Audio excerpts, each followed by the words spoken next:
chỉ lô cô chia cô mà ô xiên dạy mù cô mà mù có cơ can đu chỉ lo thu có đua ý rong gì lỡ chẳng đồn thì lo có chỉ nhà luôn cho cô chỉ so có xe chơi cái lưu yo chỉ bao tia chia cô mà hoa xiên dây có mù kia chan đun đi trâu có chia cô nhọn tròn tròn cô mà li hoa ý xa lo do lư tê vi chu có nó can chua kê hoa mùa có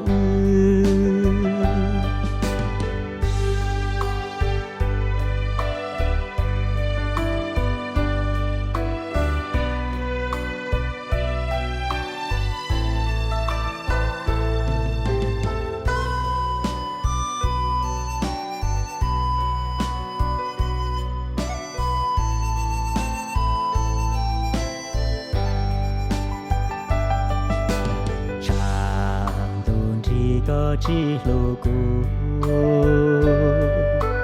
chia cô mà ô xiên dạy mù cô mà mù có cơ can đu chỉ lo thu có đua ý rong gì lỡ chẳng đồn thì lo có chỉ nhà cô chỉ so có xe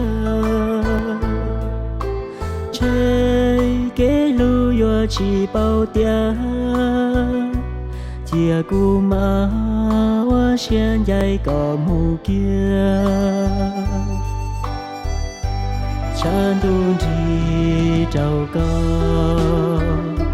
chia cô nhọn tròn tròn cô li hoa ý xa lo do lư tê vi chu có nó can chua kê hoa mùa có